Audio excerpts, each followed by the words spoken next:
오늘 저는 여러분과 함께 영적 지혜를 구하는 기도, 이런 제목으로 하나님의 말씀을 선포하겠습니다. 우리 하나님께서 우리에게 기도할 수 있는 축복을 주셨습니다. 기도할 수 있는 특권을 주셨습니다.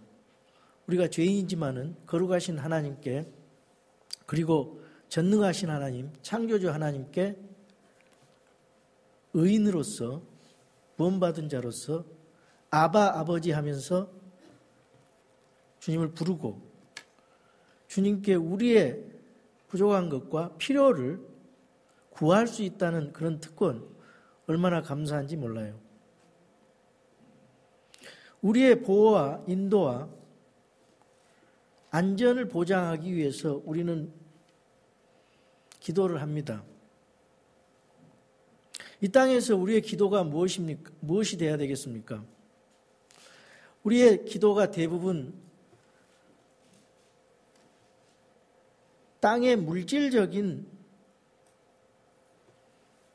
것들을 구하는 것은 아닌지, 이 세상의 지식을 구하는 것은 아닌지, 참 우리의 기도를 점검해 봐야 됩니다. 기도는 성경에 입각해서 기도를 해야 됩니다. 성경에 나오는 예수님의 기도, 사도 바울의 기도는 다 하늘의 영적 지혜를 구하고 복을 구하는 기도였습니다. 구약의 복은 땅의 복이요, 물질적인 복이었다면 신약의 어느 군데도 물질적인 복을 구하라는 그런 대목이 없습니다. 신약 시대를 살고 있는 주님의 신부된 우리들은 먼저 영적인 복을 구해야 됩니다. 영적 지혜를 구하는 기도를 해야 됩니다. 그것이 우리 하나님께서 바라는 것입니다. 육신의 정욕과 안목의 정욕과 세상의 것을 사랑하지 말라 그랬습니다. 우리 예수님께서는 너희는 먼저 하나님의 왕국과 그분의 의를 구하라고 말씀하십니다. 그러면 이 모든 것을 너희에게 더하여 주신다고 했습니다. 우리 예수님께서는 하나님과 재물을 겸하여 섬길 수 없다고 그랬습니다. 사도 요한은 너희 혼이 형통한 것 같이 너희가 잘되고 강건하기를 원한다고 기도하고 있습니다. 모든 성경의 구절은 먼저 하늘의 것을 추구하라고 말씀합니다. 그래서 우리 기도가 만약에 이런 기도로 바뀐다면 우리의 삶이 얼마나 풍성하고 세상의 것을 구하면서 쪼들리고 또 구하고 또 안 받으면 짜증나고 불평하고 불만족스럽고, 이러한 계속되는 이 세상 것을 추구하는 것은 우리의 신앙 상태라든가 우리의 존재, 성도로서의 존재 가치도 없고 합당한 기도가 아닌 것입니다. 그래서 우리는 주님 앞에 성도로서 영적 지혜를 구하는 기도, 이 땅에 지식을 구해봤자 그것은 일시적인 것이고 이 지식은 많아봤자 교만하게 하고 이 세상 것은 썩어져 없어질 것이고, 그렇기 때문에 우리는 영적 지혜를 구하는 기도를 해야 됩니다. 이 지혜라는 것은 지식을 잘 활용할 줄 아는 것입니다. 세상 많은 사람들이 지식은 많이 있지만은 지혜가 없어요.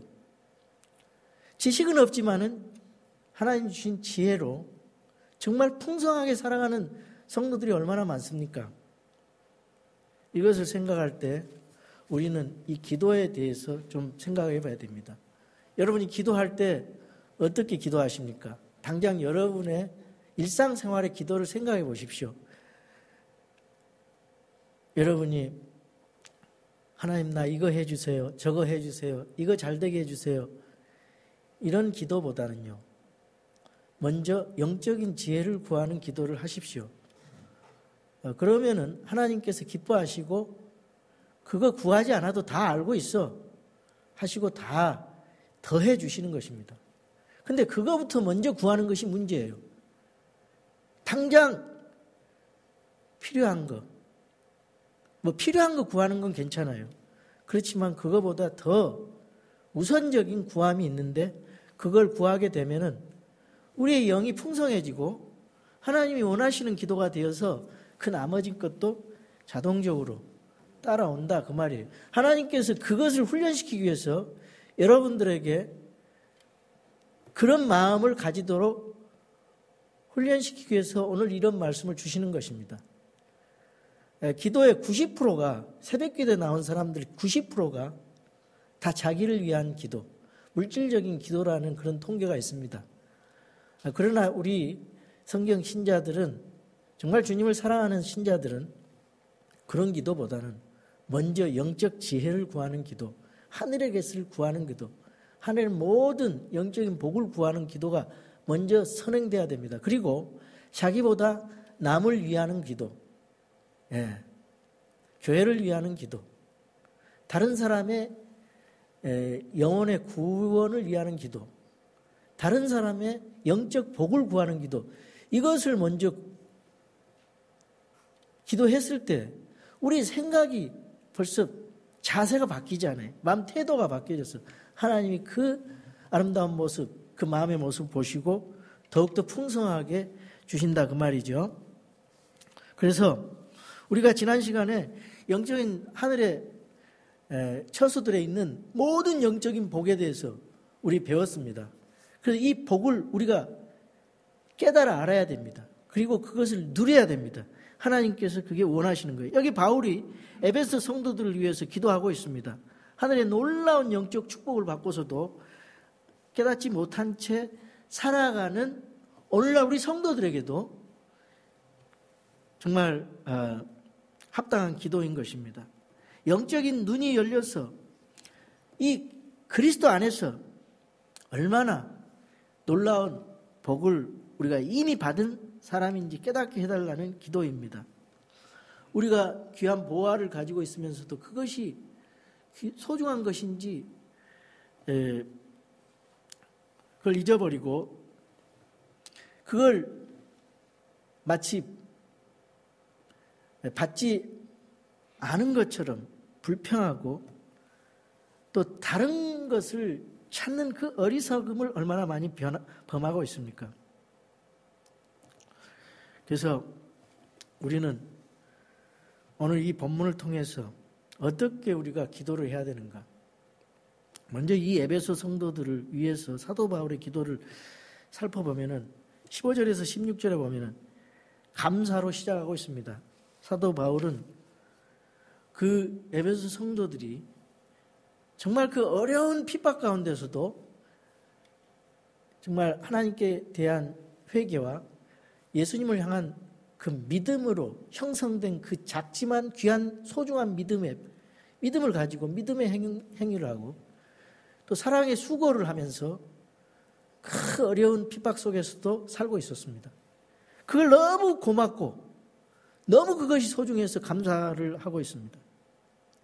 그래서 이러므로 주 예수님을 믿는 너희의 믿음과 모든 성도들을 향한 사랑에 대해서 들은 뒤에 나도 기도할 때 너희에 관하여 말하며 너희로 인해 감사드리는 것을 그치지 아니하고 그 믿음, 소중한 믿음, 이 세상이 얼마나 부패되고 타락한 세상인데 그 가운데서도 하나님께 선택해 주셔서 그 살아가는 에베소 성도들이 그 믿음이 너무 감사하고 그래서 감사의 기도를 계속 드렸다 그랬습니다.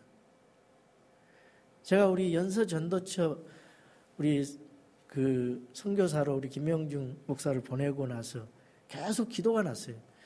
정말 우리의 기쁨이요 열매인 이런 그 성도들 거기 가서 새로운 교회를 또 하고 많은 사람 생명들을 살리는 그런 일을 해야 될 텐데 너무나 감사가 넘치고 위에서 기도가 자꾸 나왔습니다. 그곳에 있는 주변에 있는 많은 사람들이 예수 그리스도의 복음을 받고 이렇게 자랐으면 얼마나 좋을까. 많은 사람들이 구원받고 또 교회가 부흥되고 성장했으면 얼마나 좋을까. 그런 생각의 마음을 우리 하면서 마음을 가지면서 우리 사도 바울의 그 상황을 조금 이해할 수가 있었어요. 그런데 그 감사하기는 하지만은 사도 바울은 에베소 성도들이 무엇인가를 더 깨닫게, 높아심으로 더 깨닫게 하기를 위해서 기도를 하고 있는데, 여기 기도의 제목이 참 놀라운 단어들을 사용했습니다.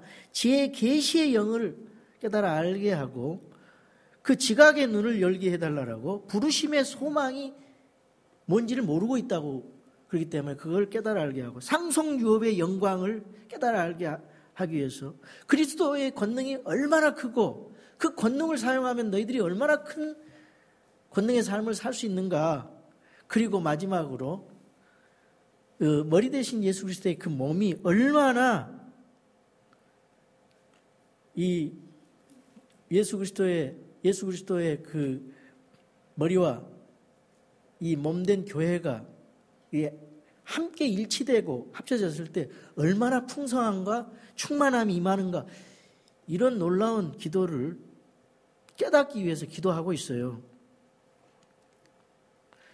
알기를 위해서 기도하고 있습니다. 그래서 이건 성도들을 위한 중보기도의 모범입니다. 우리는 이 기도를 해야 돼요. 다른 사람을 위해서. 이 기도의 모범이에요. 그거는 성도들의 중보기도의 모범입니다. 이것을 다른 사람을 위해서 기도해야 됩니다. 다른 사람들의 영이 잘 되는 것을 위해서.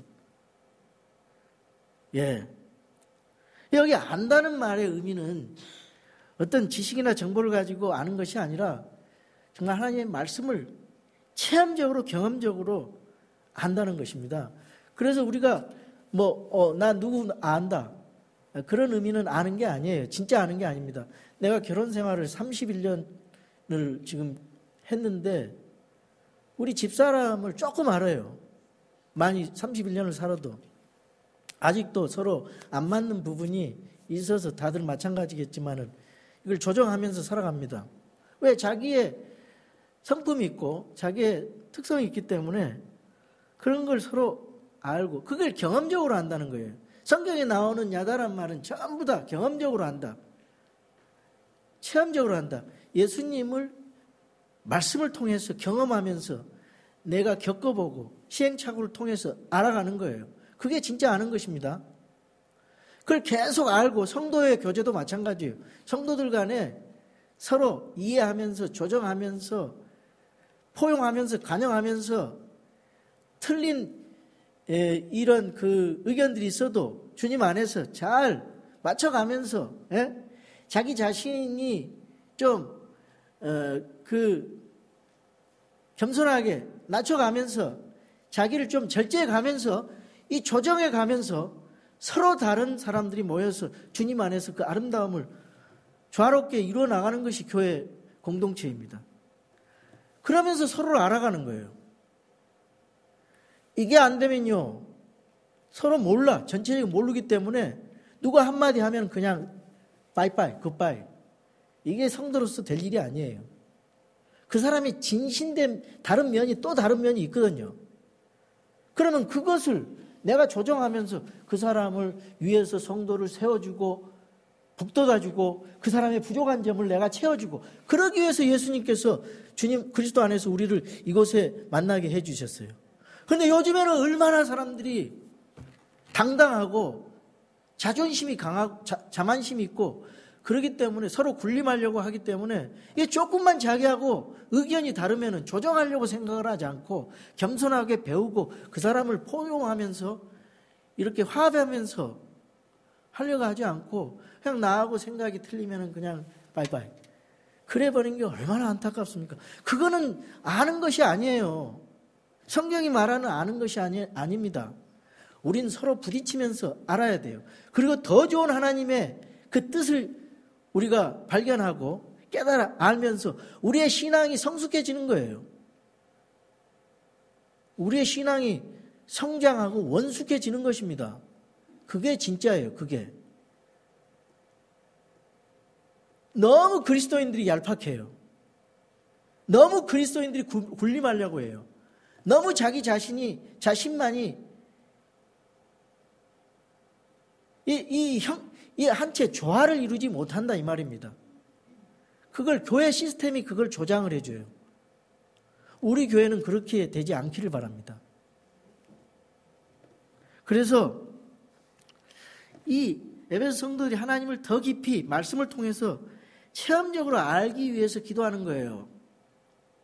여러분, 신앙의 단계가 3가지가 있습니다.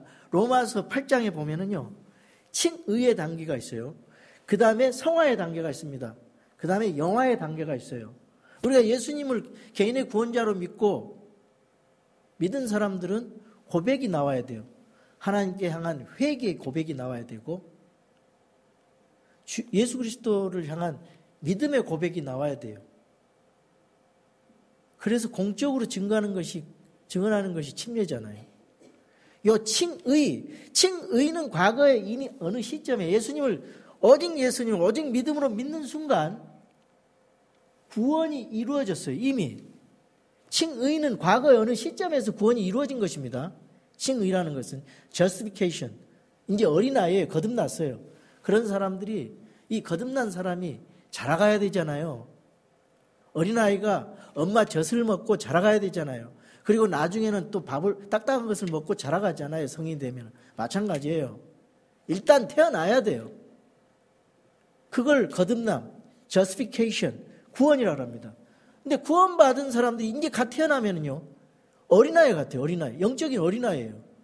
그러니까 여러 주변에 있는 성도들이 계속 기도해 줘야 되고, 계속 성경 말씀으로 복도도 주고, 격려해 줘야 되고, 칭찬해 줘야 되고, 잘 이끌어 줘야 돼요. 어린아이들이 걸음마 할 때까지 얼마나 많은 넘어짐이 있고, 얼마나 많은 어머님의 보살핌이 있습니까? 마찬가지예요. 제가 요즘에 카톡에다 기도해달라고 하는 그런 그 카톡에 기도 요청이 있는데, 제가 마음이 안타까워서 그래요. 마음이 안타까워요. 그래서 함께 기도하면 하나님이 더 크게 역사하신다고 믿고 한 마음으로 함께 기도하자.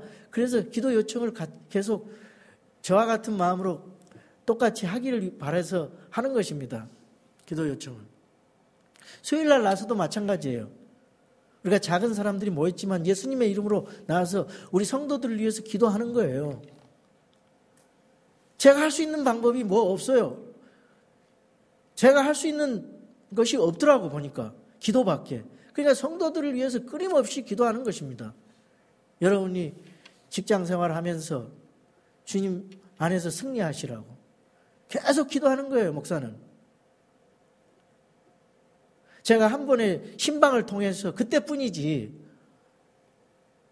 진짜 마음에 사랑의 마음을 가지고 기도하는 것입니다. 하나님 앞에 할 것이 없어요. 저는 기도밖에. 영적 지혜를 구하는 기도밖에 없어요. 성화, 영적으로 성숙하기를 위해서 기도하는 거예요. 저는 하나님의 말씀을 통해서 예수님을 닮아가는 성품과 예수님의 그 믿음과 여러분의 인격이 정말 구원받은 그리스도인으로서 복음에 합당한 행동이 나오고 정말 성숙하고 원숙한 그런 고결한 믿음의 사람이 되기 위해서, 그런 행동이 나오기 위해서 우리가 서로 기도해야 될 줄로 믿습니다.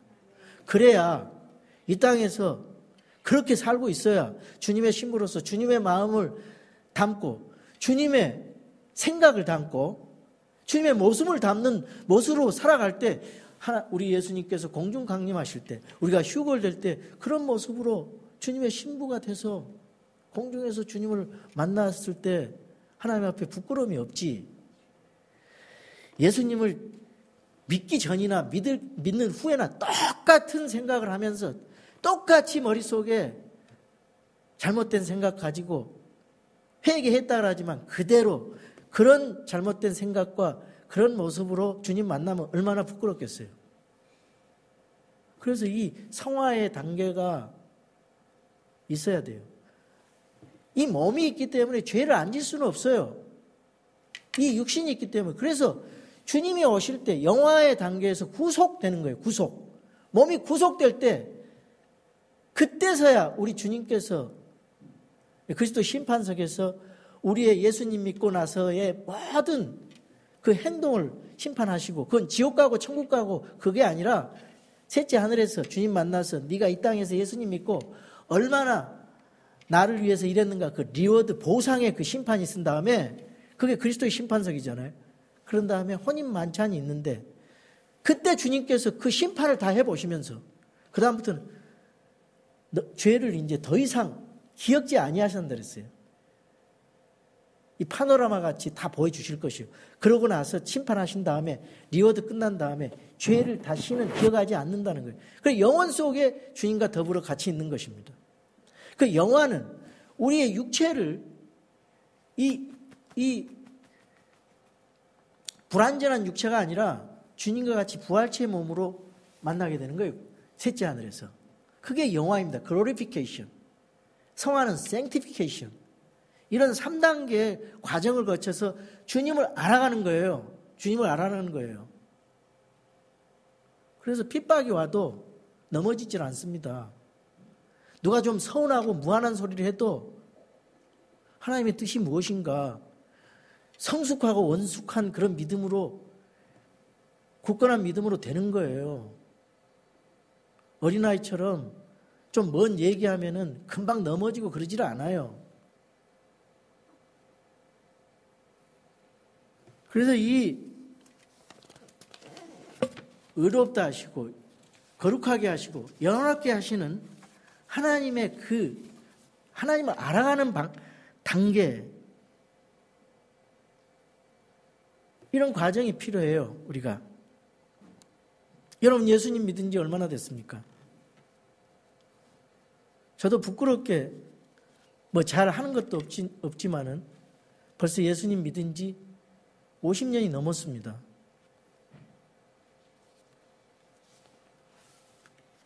하나님 앞에 어떻게 내가 비춰질까 참 두렵습니다. 그러나 우리가 할 수 있는 만큼 해야 되지 않습니까? 요한복음 17장 3절에 보니까 영생은 이것이니 곧 그들이 유일하신 참 하나님인 아버지와 아버지께서 보내신 자 예수 그리스도를 아는 것이니라. 아는 것이라 그랬어요. 이 안다는 것은 지식적으로 그냥 얄팍하게 아는 게 아니에요. 우리 성경을 통해서 예수님을 풍성하게 알아가는 거예요. 그래서 설교를 듣고 서로 공부를 하고 말씀을 듣는 것입니다. 그래야 우리의 마음 자세가 바뀌어지고 삶이 변화될 거 아닙니까? 이 사도 바울은 빌립보서 3장 6절에 10절에 보면요. 열심에 관한 한 교회를 핍박하고 율법의 의에 있어서는 흠이 없는 자, 이 사도 바울이 무엇이든지 내게 이득 있던 그것들을 내가 그리스도를 위해서 손실로 여겼다 그랬어요. 세상 것 다 손실로 여기고 참으로 확실히 모든 것을 손실로 여기면 그리스도 예수 내 주를 아는 지식이 뛰어났기 때문이라. 내가 그분을 위하여 모든 것에 손실을 입고 그것들을 단지 배설물로 여김은 내가 그리스도를 얻고 율법에서 난 내 자신의 의가 아니라 그리스도의 믿음을 통한 의, 곧 믿음으로 말미암아 하나님께서 난 의를 소유한 채 그분 안에서 발견되게 함이라 그랬어요. 이것은 내가 그분의 죽으심과 일치하게 되어 그분과 그분의 부활의 권능과 그분의 고난에 참여하는 것을 알고자 하며 안다 그러잖아요. 계속. 예수 그리스도를 더 알기를 원합니다. 그러면 성경을 보셔야 돼요. 성경을 보셔야 돼요. 고린도서 13장 12절. 우리가 지금은 거울을 통하여 희미하게 보나 그때는 얼굴을 마주 대하여 보며 내가 지금은 부분적으로 아나 그때는 주께서 나를 아시는 것 같이 나도 알리라 그랬어요. 안다는 거. 바르게 안다는 게 참 중요합니다. 여러분 우리가 신앙이 자라려면요. 우리 마음속에 주님을 알고 싶어하는 열정이 있어야 됩니다. 그래서 성경을 읽고 싶고 묵상하고 싶고 성경대로 기도하고 싶고 성경대로 순종하고 싶은 그런 열정이 생겨야 돼요. 그래서 성경 말씀에 대한 성경 공부에 대한 열정이 없으면은 여러분 다시 한번 생각을 해보셔야 돼요. 그 말씀을 제대로 공부를 해야 성경적인 기도가 나오거든요. 근데 기도를 하는데 말씀과 상관없이 세상적인 기복적인 세상 종교들이 하는 그런 기도를 한다면 하나님하고 상관없는 기도잖아요. 죄는 그대로 두고 뭐 달라 빌고 이런 세상적인 기도, 이건 기도가 아니에요. 하나님 받으시지 않습니다.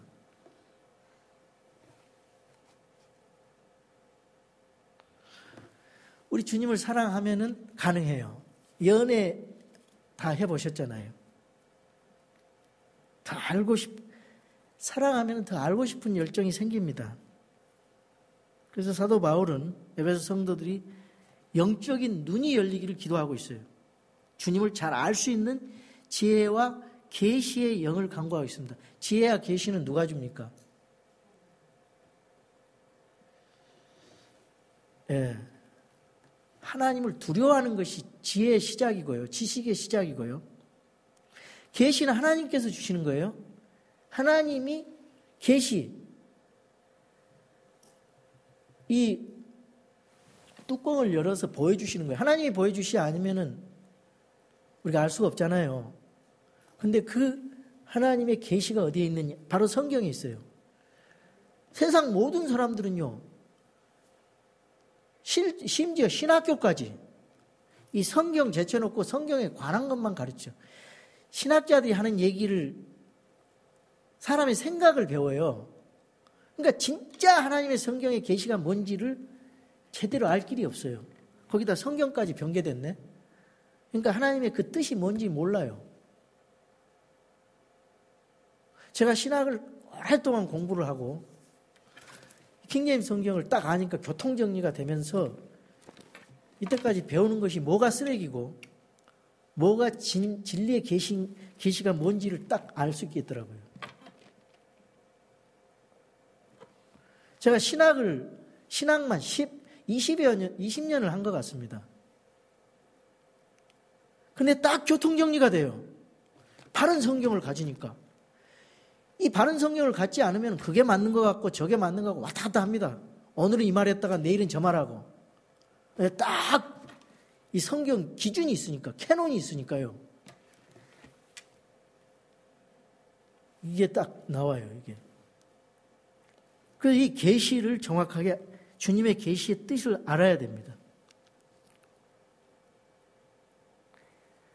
그래서 주님을 알게 되면 변화가 일어나요. 마음의 변화가 일어나고 행동의 변화가 일어납니다. 그 거룩하시고 영광스러우고 전능하신 그분을 알게 되면요, 그분을 신뢰하지 않고는 견딜 수가 없어요. 그리고 그분을 떠나는 것은 이거는 죽음이다, 이런 마음이 드는 것입니다. 물고기가 물을 떠나서 살 수 없어요. 철길이 레일을 떠나서 살 수가 없습니다.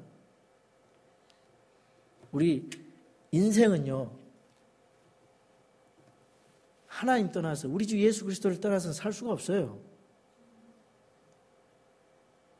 왜 이 세상에서 헛된 일을 많이 하는지, 헛된 생각을 많이 하고 헛된 것을 추구하는지, 결국 하나님 앞에 다 메인바되고 하나님을 찾아서 하나님 만날 사람들인데, 더군다나 그리스도인들이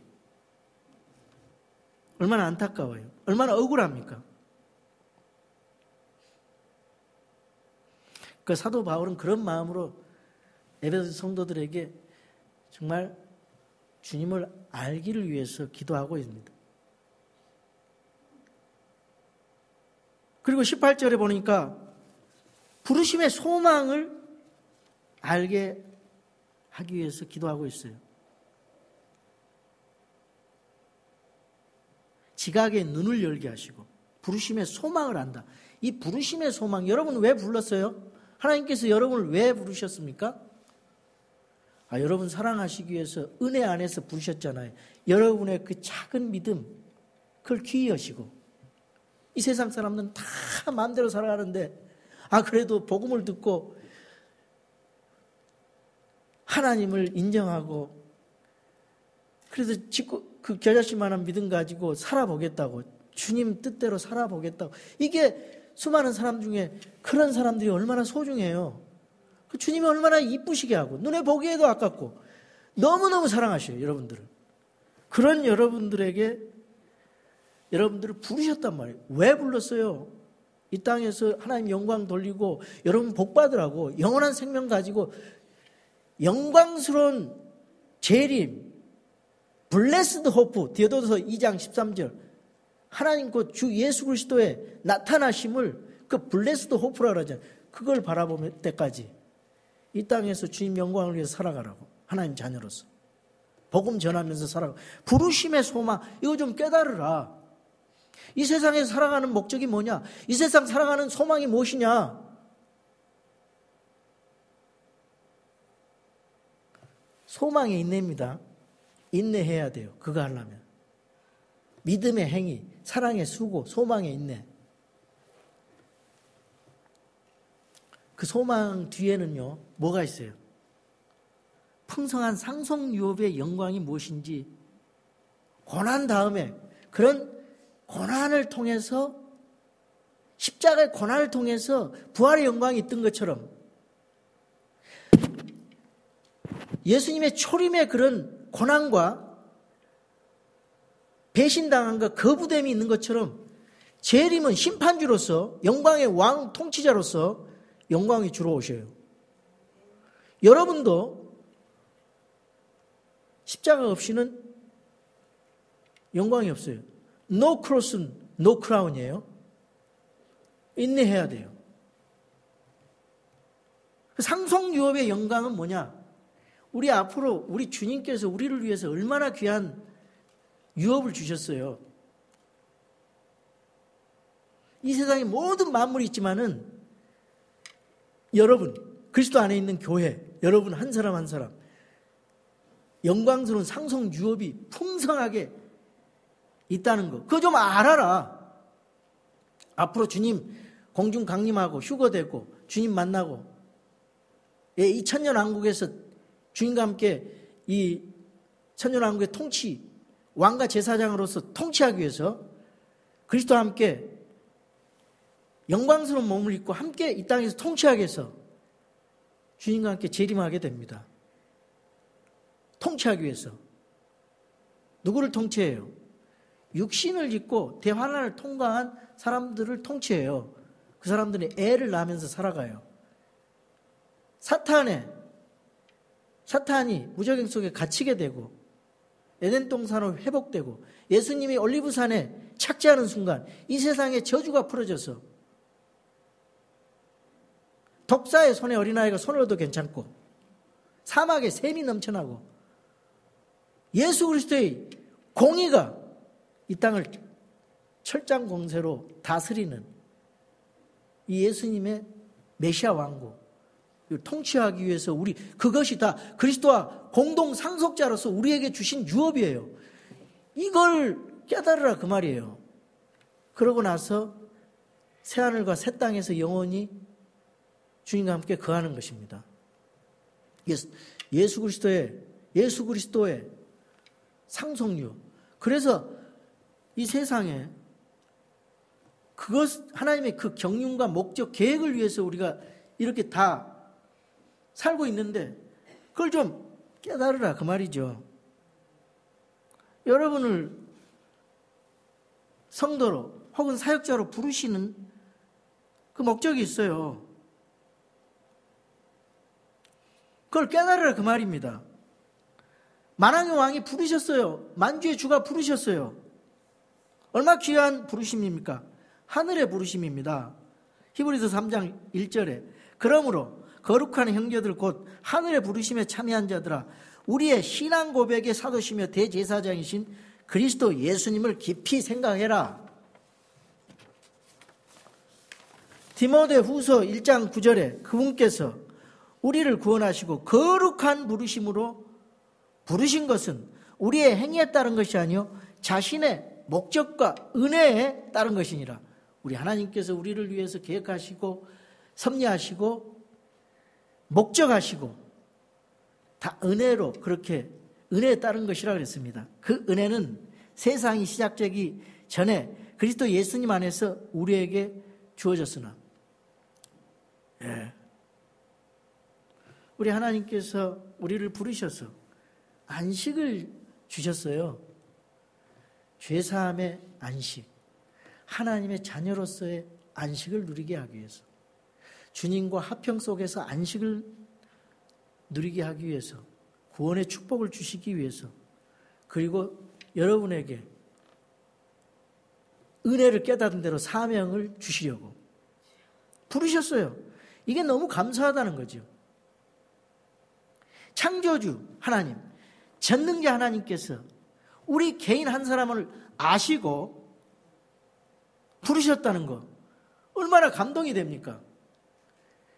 창조주 하나님이 나를, 위대하신 분이 나를 안다고 하신 사실이 여러분 감동이 안 됩니까? 유명한 사람이 좀 알면은 얼마나 좋습니까? 그러나 우리 하나님께서 우리를 안다는 거, 여러분 개인 이름을 알고 계세요. 여러분의 마음을 다 알고 계십니다. 여러분의 의도를 알고 계세요. 하나님 앞에 거짓 없이 다 드러나요. 그러니까 우리 그리스도인들은 그 과정이 중요하고, 동기가 중요하고, 의도가 중요하고, 왜? 하나님이 다 아시기 때문에. 그래서 하나님, 사람이 없는데도 우리가 함부로 죄를 질 수가 없어요. 그것이 나의 그 상급을 깎아먹는 그런 일이 되고, 그렇기 때문에 거짓말 할 수가 없어요. 주님 앞에 영광이 안 되니까. 어쨌든 드러나거든요.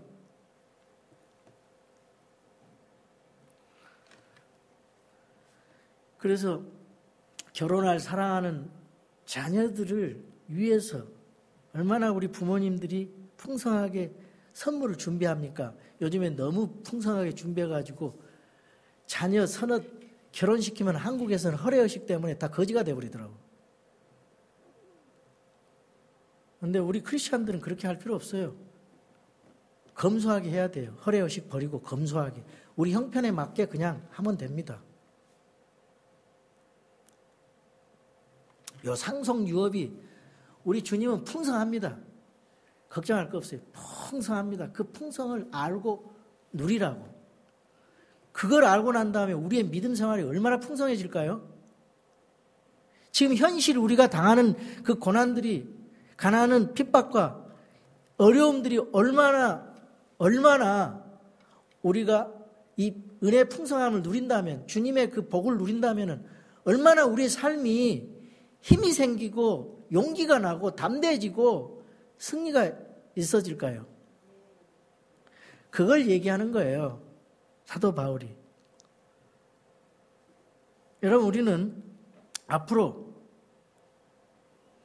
이런 육체를 벗을 때가 있습니다. 이런 육체를 벗을 때가 있어요. 주님의 부활체의 영화로운 글로리파이 바디로 될 때가 있어요. 이건 완전한 몸이에요. 고린도전서 15장 51절에서 54절 보니까, 보라, 내가 너에게 한 가지 신비를 보이노니 우리가 다 잠자지 아니하고 마지막 나팔 소리가 날 때 눈 깜빡할 사이에 순식간에 다 변화되리라.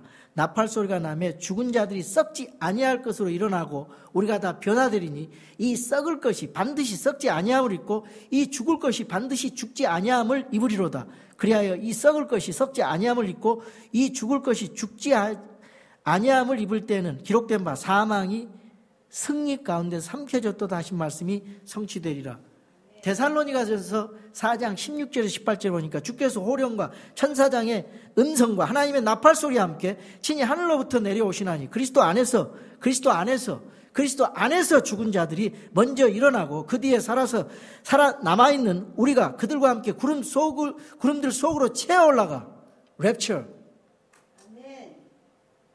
채어 올라가 공중에서 주를 만나리라. 그리하여 우리가 항상 주와 함께 있으리라. 그러므로 이 말씀들로 서로 위로하라.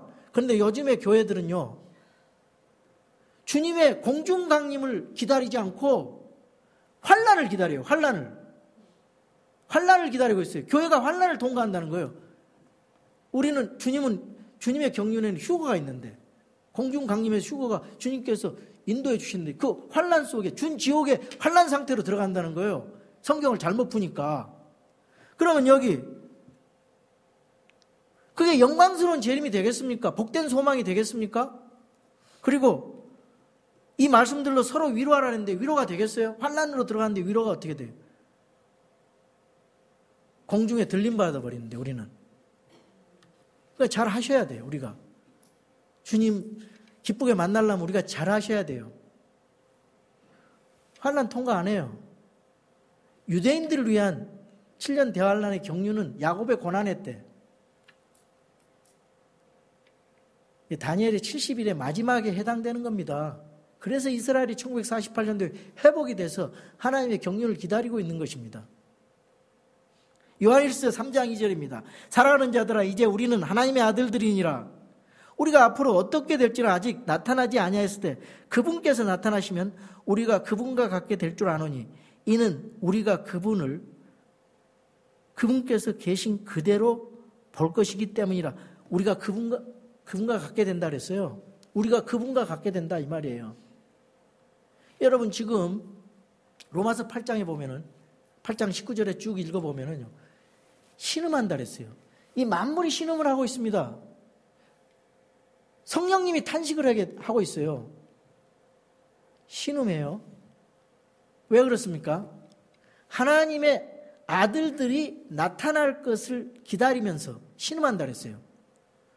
그러니까 우리 예수님의 공중 강림 때 우리 하나님의 아들들, 하나님의 아들과 함께 하나님의 아들들 우리가 나타나기를 기다리고 있어요. 나타나야 이 만물들이 올리브산에, 스가랴서 14장 4절의 말씀처럼 올리브산에 주님이 승천하신 그대로 올리브산에 착지하는 순간 이 세상의 모든 저주가 풀어져요. 그래서 천년왕국이 될 때 메시아 왕국의 통치가 일어나지는데 그걸 만물들이 기다리고 있어요. 모든 창조물들이. 그래야 에덴 동산으로 회복이 있으니까. 그리고 성령님이 탄식하고 있어요. 그래야 에베소서 1장 10절이 이루어지는 거예요. 그래야 빌립보서 2장 9절이 이루어지는 겁니다. 땅에 있는 것, 땅 아래에 있는 것, 땅 위에 있는 모든 존재들이 그리스도 예수 그리스도께 무릎을 꿇는 날. 에베소 1장 10절에도 뭐라고 되어 있습니까? 에베소 1장 10절. 엄청난 말씀이에요. 이건 충만한 때의 경륜 안에서 친히 모든 것, 즉 하늘에 있는 것들과 땅에 있는 것들을 그리스도 안에서, 그분 안에서 다 함께 하나로 모은다 그랬잖아요. 예수님 안에서. 그때 여러분의 영광이 그때 주님과 함께 그 영광 속으로 참여하게 되는 거예요. 그래서 이 성경을 모르면은 이 익사이팅한, 이 놀라운 걸 모르는 거죠. 그러니까 예수님을 믿는다 해도 그냥 대충 믿는 거예요.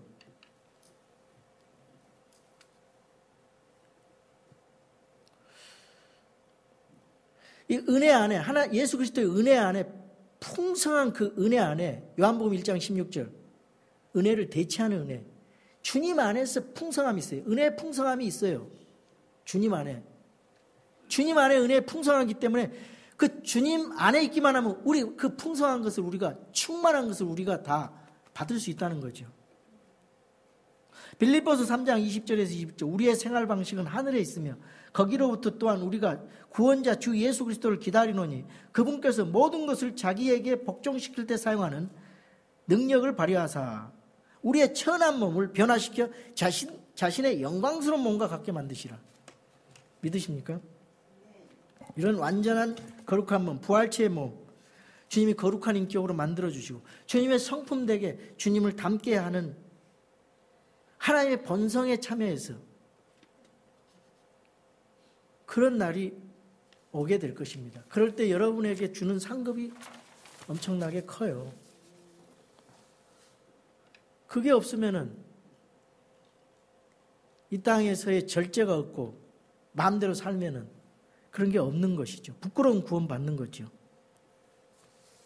그래서 고린도전서 3장 10절에서 15절을 보면은 내게 주어진 하나님의 은혜에 따라 내가 지혜로운 주 건축자로서 기초를 놓았고 다른 사람이 그 위에 세우되 저마다 어떻게 그 위에 세울지 주의할지니라. 아무도 이미 놓은 기초 위에 능히 다른 기초를 놓을 수 없나니 이 기초는 곧 예수 그리스도시니라. 그런데 만일 어떤 사람이 이 기초 위에 금이나 은이나 보석이나 나무나 건초나 짚을 세우면 각 사람의 일이 드러나리라. 그날이 그것을 밝히 드러내니 이는 그것이 불에 의해 드러나고 그 불이 각 사람의 일이 어떤 종류인지 그것을 시험할 것이기 때문이라. 어떤 사람이 그 기초 위에 세운 일이 남아있으면 그는 보상을 받고 어떤 사람의 일이 불타면 그는 보상의 손실을 당하리라. 그러나 그 자신은 구원을 받되 불에 의해 받는 것 같이 받으리라. 여러분, 예수님을 믿으면 다 구원 얻어요. 근데 믿고 나서 주님을 위해서 열심히 금이나 은이나 보석으로 집을 지으면은, 말씀대로 집을 지으면은 보상이 있어요. 근데 없으면은 부끄러운 구원 받는다는 거예요. 보상이 없다는 거예요. 목욕탕에 목욕을 하는데 뻘거 불이 났어요. 불에 의해 받는 거, 불에 의한 것 같다래. 불이 났는데 그냥 옷도 못 가지고 나올 정도로 그냥 벌거벗은 채로 나오면 얼마나 부끄럽습니까? 예, 그런 것처럼 우리가 어떻게 이 세상을 살아가야 되겠어요?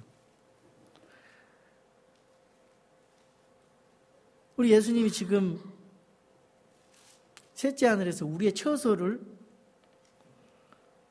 준비해 놓고 다시 오시려고 그러거든요. 너희는 마음에 근심하지 말라. 하나님 믿고 또 나를 믿으라. 내 아버지 집에 거할 곳이 많도다. 그렇지 않으면 내가 너희에게 말해 주었으리라. 내가 너희를 위해 처소를 예비하러 가노니 가서 너희를 위해 처소를 예비하면 내가 다시 와서 너희를 내게로 받아들여 내가 있는 곳에 거기에 너희도 있게 하리라. 영광스러운 처소를 말해놓고 있습니다. 여러분, 하늘에 이 땅에서 집이 중요한 게 아니에요. 적당히 사시면 됩니다. 이 하늘의 처소, 주님이 맨션 아파트, 맨션을 마련해놓고 있어요. 맨션, 큰 집을 마련해놓고 있어요. 우리가 거할 집을, 요한복음 14장 1절에 3절에. 여기 19절에 보면은 강력한 단어들이 많이 나오는데 하나님은 큰 권능을 가지신 분이에요. 그리고 그 권능을 이미 우리 그리스도인들에게 주셨습니다. 근데 주신 것을 깨닫지, 사용을 못하고 있어요. 근데 사도 바울은요, 그 권능으로 모든 고난과 핍박을 견디면서 싸우면서 복음을 전했어요. 우리도 마찬가지입니다. 이 세상에서 세상을 이기고 살아계신 주님의 권능을 가지고 살아야 됩니다. 그러려면은 주님이 주시는 권능을 받아야 돼요. 그 성경을 통해서 받는 것입니다. 성령님을 통해서 받는 것입니다. 이미 베풀어 주셨어요. 그분의 강력한 권능, 그 활동을 우리에게 역사하고 계시거든요. 주님의 권능이 성령님을 통해서 우리에게 역사하고 있는데 우리는 그것을 깨닫지 못하고 그냥 누리지 못하는 것입니다. 그래서 그 권능을 우리가 베푸신 권능을 활용하고 누릴 수 있도록 기도하는 것입니다. 20절에서 22절 이 말씀은 그 크신 하나님의 권능이 어떤 능력인가? 예, 그것은 바로 그리스도 안에서 역사하는 권능입니다. 죽은 자를 살리시는 권능, 부활시키시는 권능이에요. 주님을 승천시키시는 권능이에요. 하늘의 오른편에 앉으시는 권능이고요. 앞으로 우리를 주님의 권능으로 휴거시키는 권능, 천년왕국, 메시아 왕국을 일으키는 권능, 새하늘과 새 땅을 일으키시는 권능, 예수님을 이 세상의 모든 창조물보다 가장 뛰어나고 놀라운 분으로 높이시고 만물을 발 아래 복종시키시는 하나님의 권능, 이 놀라운 권능 우리도 주어진 것입니다. 여러분, 이 교회의 머리에 대해서 말씀을 합니다. 여기 마지막 절에 교회, 주님이 교회의 머리는 거예요. 여러분, 주님의 가장 큰 관심이 무엇입니까? 주님의 가장 큰 사랑의 대상이 무엇입니까? 선교단체가 아니에요. 국가가 아니에요. 가정도 아니에요. 주님이 피를 흘려서 사신 교회입니다. 교회. 주님이 사랑하시는 관점이 교회예요. 그러니까 이 교회의 지체들이 얼마나 소중해요. 이 공동체 교회입니다. 그러니까 이 교회가 성경대로 주님의 뜻을 따라 그대로 해야 돼요. 그대로 질서 있게. 이 교회에게요, 엄청난 것을 권위를, 어서리티를 주고 주셨어요. 생명을 구원할 수 있는 복음 전파의 사명을 주셨어요. 침례의 사명을 주셨어요. 교회에게. 개인에게 준 게 아닙니다. 이 교회가 주님 뜻대로 그대로 받들어서 성경대로 교회하려고 하는 개척교회를 할 수 있는 그런 신약교회 계승의 권위를 주셨어요. 교회 침례제에서 교회 멤버로 들어오게 할 수 있는 권위도 교회에게 주셨어요. 목사에게 준 게 아니에요. 성도들이 잘못하면은 3단계 법칙에 의해서 회개 안 하고 그러면 징계하고 쫓아낼 수 있는 권능, 그래서 주님의 순수한 몸을 보존하는 그 권위를 교회에게 주셨다 그 말이에요. 선교사를 파송해서 안수 주는 그런 권위를 교회에게 주셨어요. 주의 만찬을 할 수 있는 권위를 교회에게 주셨어요. 신약 교회에게. 그래서 정확하게 질서에 따라 그걸 하지 않으면은 주님의 몸이 더럽혀지니까.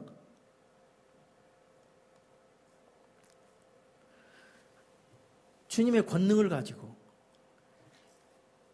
강력한 그런 작지만 건강한 교회, 성장하는 교회가 이민교회로서 우리 교회가 모범이 돼야 됩니다. 그래서 교회다운 교회가 돼야 돼요. 교회의 사명을 다하는 교회, 이 교회로서의 본분을 다하는 교회, 작지만 강한 교회.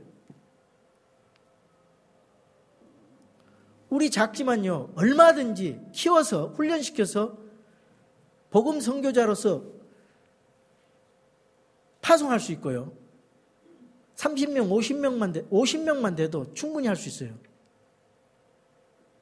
근데 왜 적이 누군지를 모르고 교회가 서로 싸우고 갈등하고 분쟁하고, 너무 안타까워요. 우리가 그걸 뛰어넘어서 우리 킹스타운 침례교회는 진짜 주님이 기뻐하시는 교회, 주님이 무엇을 원하시는지 성경을 바로 알아서 그걸 하자 그 말이. 왜 그러냐? 주님이 머리가 되고 우리 지체는 몸이잖아요. 주님의 몸. 그래서 이거는 이 중간에 다른 총회라든가 다른 유명한 사람이 이게 저 주님의 몸과 머리와 몸 사이에 있으면 이게 교회가 변질된다 그랬어요. 역사적으로. 이게 밀접하게 머리와 몸이 주님과 밀접하게 밀착되어 있어야 돼요. 그럴 때 주님의 그 풍성한, 그래서 여기 뭐라 그랬어요? 교회는 그분의 몸이니 모든 것 안에서 모든 것을 충만하게 하시는 분의 충만이라고 했잖아요. 이게 무슨 말입니까? 주님이 충만하시기 때문에 교회가 밀착해서 있으면은 모든 권능의 충만이 우리에게 임하기 때문에, 은혜의 충만이 임하기 때문에 이 교회의 존재가 얼마나 중요한지 아시겠죠?